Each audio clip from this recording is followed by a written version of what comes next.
This is a continuation video on the low mile, all original El Camino here, 77, that we're setting up to put a big block in it, and some of the mods that I've been working on.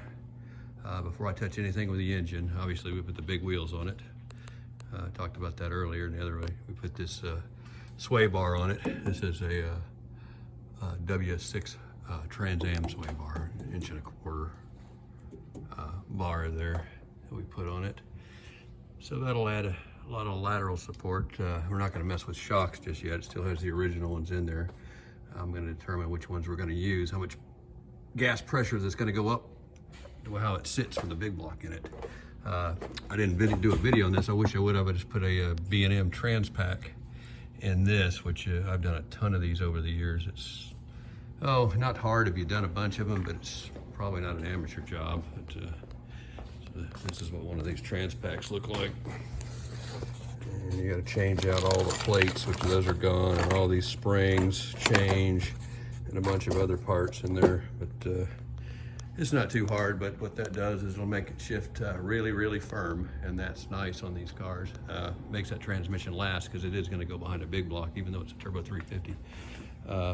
Then we took and put the rear sway bar on it, which this comes off of a body FE2 suspension car. The El Caminos never got these, so this is a nice addition to an El Camino. And because the El Camino never got them, the real trailing arms are not drilled for the bracket, so you have to mark those and drill them. And that's the brackets. These came off of like I said, I think this was actually off of a Monte Carlo, but you'd find them on a Grand Prix, a Cutlass, or anything that had the right good options. This car's obviously has a Positrack rear end in it from the factory.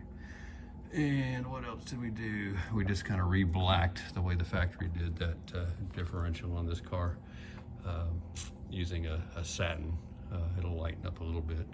Don't want to overdo it, because trying to keep it with an original type look to it, and that's the side exit original exhaust, which we're going to try and clean this up with some steel wool, and then dummy up another one. Not dummy up, but build another one, mirror image that for dual exhaust on this car, if we can ever find another one of these original tips. But who knows, it may end up with something different. But that's kind of the bottom of what this thing looks like. You can see it's got all the chalk marks and stuff on it, or the ink marks and everything still. And I said, you know, looking at different ones of these, some of them, depending on the plants they were built, would have had no paint on the frame. Other ones did.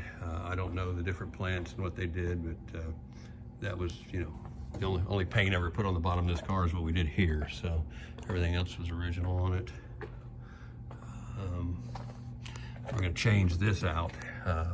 They make an aftermarket one. I can't remember the company that makes it, but several $100s. But it'll change this transmission cross member out for a double hump, because this is a single hump transmission cross member. And that's about it. So that's all stuff to still be done before the motor goes in the car, and we were yet to even source the right motor yet.